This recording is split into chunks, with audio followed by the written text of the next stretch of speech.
చూశావా ఈనాడు మన రంగడు ఎంత ప్రసన్నంగా ఉన్నాడు? ఆయనకి ఎంచదానందుడు మళ్ళాగా చీకా చింత. అదేమిటి జిజియ, ఈ విశ్వ సంసారాన్ని తానే నడిపించాలి, అందరి గాథలు తానుగా వినాలి, అందరి బాధలు తనవిగా భరించాలి. సరేలేండి, బాధ్యత తల మీద పెట్టుకున్న తర్వాత భరించక తప్పుతుందా? అయినా మీ రంగండి ఏమన్నా అంటే మీరు ఊరుకోరుగా.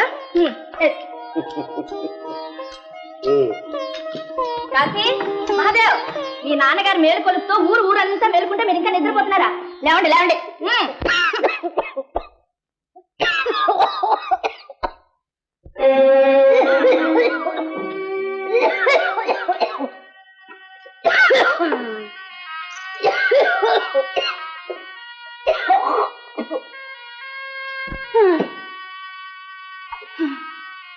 అక్క మందు తాగు.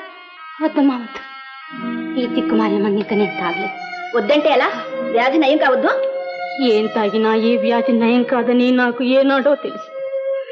మిమ్మల్ని అందరినీ ఇలా బాధ పెట్టకుండా ఆ భగవంతుడు నన్ను తీసుకుపోతే బాగుంది. అక్క ఏమిటా మాటలు?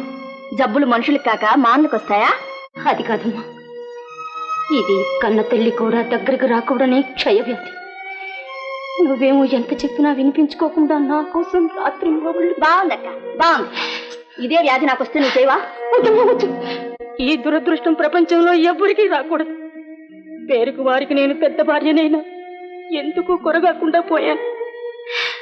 పిల్లా పాపల్ని కని ఇల్లు వాకిలి నిలబెట్టకపోగా కనీసం వారి పాలు సేవ చేసుకునే భాగ్యానికి కూడా నోచుకోలేదు. నీ వంతు సేవ కూడా నేనే చేస్తున్నా కానీ ఇదిగో చూడు, ప్రతిదానికి నువ్వు ఇలా బాధపడ్డావంటే నేను ఊరుకోను.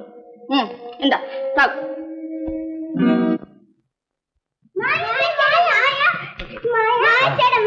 రా అన్నయ్య రా, నీకోసం ఎదురు చూస్తున్నాను. కూర్చో. అంతా కులాసగా ఉన్నారమ్మా? ఏమండోయ్, మా రామ అన్నయ్య వచ్చారండి. ఇదిగోనమ్మా, పెళ్లిలో పసుపు కుంకుమ నిమిత్తం నీకు ఇచ్చిన భూమి అమ్మితే ఈ డబ్బు వచ్చింది. నమస్కారం బావగారు. నమస్కారం బావగారు. ఇదేనా రావడం? అవునండి, ఇదిగో డబ్బు తెచ్చాడు. దీంతో ఏదైనా వ్యాపారం చేయమంటున్నాడు. వ్యాపారమా? తప్పే ఉంది బావా, ఈ కాలంలో ఏదో ఒక విధంగా 4 డబ్బులు సంపాదించుకోవడమే ముఖ్యం. నేను ఆ పని చేయలేను అని మీకు ఎన్నో సార్లు చెప్పాను. నేనే కాదు, నీతి నియమాలున్నవాడు, నిజాయితీగా బ్రతికేవాడు వ్యాపారం చేయలేడు, చేసినా రాణించలేడు. ఇదిగో ఇదే నీతో వచ్చింది. న్యాయం ధర్మం అంటూనే ఉన్న ఆస్తంతా ఊళ్ళో వాళ్ళకి ఊడ్చిపెట్టేశావు. అయిన వాళ్ళకి ఆకులు కాని వాళ్ళకి కంచాలు అని పరాయి వాళ్ళ కోసం పాటుపడ్డమే ఆయనకి తెలుసు. అందుకేగా కష్టంగా ఉందని 4 కళ్ళబొల్లు ఏడుపులు ఏడ్చేసరికల్లా కమతగాడైన సంభాజికి 2 ఎకరాలు దానం చేశాడు. చేయరు మరి, దున్నేవాడే అనుభవించాలి, కష్టపడేవాడు కంటినీరు పెట్టకూడదు అని ఆయన సిద్ధాంతం. అంతటితో ఆగాడా? పాడుపడ్డ దేవాలయంలో ఆ రంగడు ఎండకు ఎండి వానకు తడిసిపోతున్నాడని మిగిలిన ఆస్తంతా ధార పోసి బాగు చేయించాడు. చివరకు సెంటు భూమి చేతిలో చిల్లి గబానా లేకుండా ఈ ఇల్లు మాత్రం మిగిల్చాడు.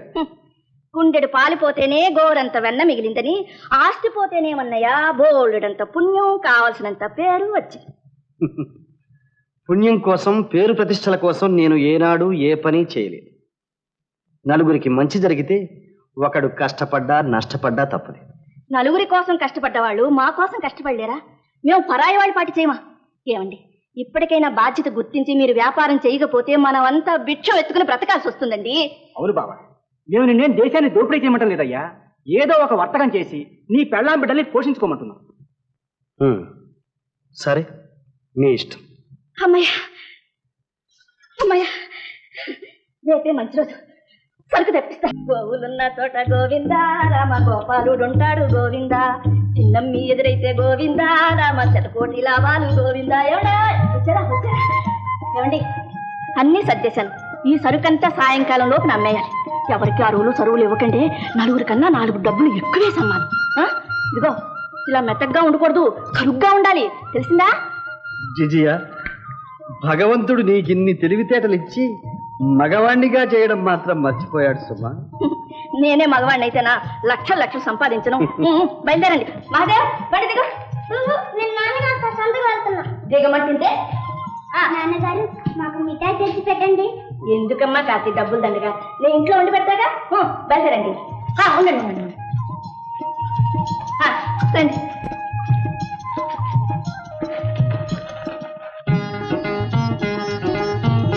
ఎంత బాబు? 3 రూపాయలు. అదేమిటి స్వామి, ఇలాంటి చీరే మొన్న పండరీపురంలో 2 రూపాయలకు కొన్నాం. నిజంగానా? అవును స్వామి, మా వాడి మీద ప్రమాణం చేసి. అయ్యో, ఈ భాగ్యానికి ప్రమాణం ఎందుకు లేదు? రూపాయలకే తీసుకోండి.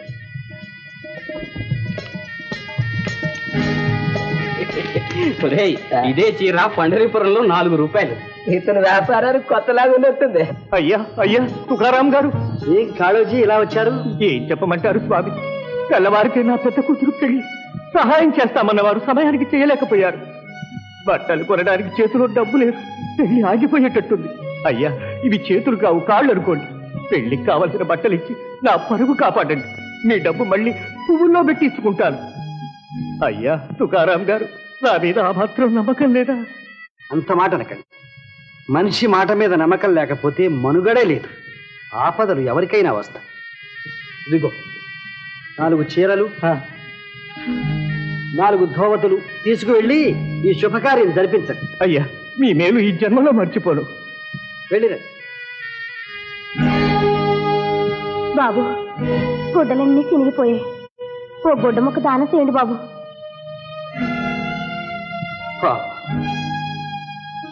ఈ చీర తీసుకువెళ్ళమ్మా. దండం బాబు.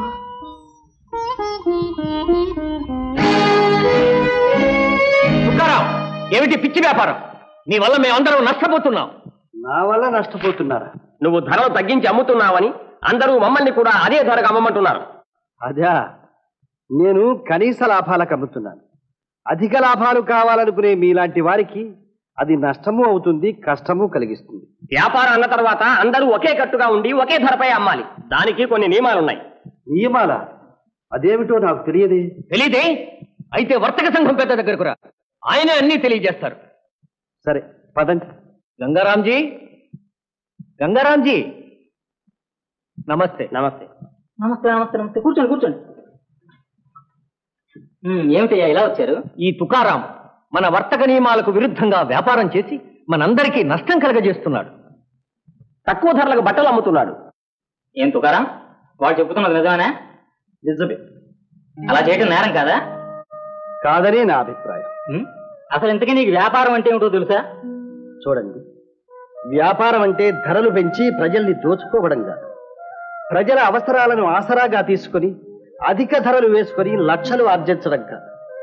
పేదసాదల కడుపు కొట్టి వారి సమాధులపై పునాదులు గట్టి రంగురంగుల మేడలు నిర్మించుకోవడం వ్యాపారం అనిపించుకోదు, దోపిడీ అనిపించుకుంటుంది.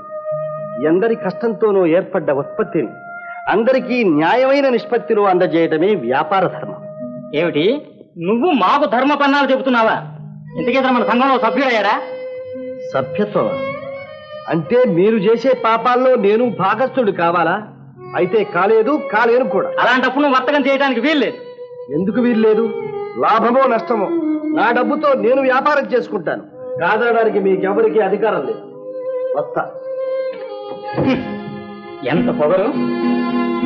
ఈ తుకారాం సరుకులు అమ్మటం కానీ అతని దగ్గర ఎవరు సరుకులు కొనటం కానీ జరగకుండా చూడండి. ఎలా వ్యాపారం చేస్తాడు? నాన్నగారు వచ్చారు.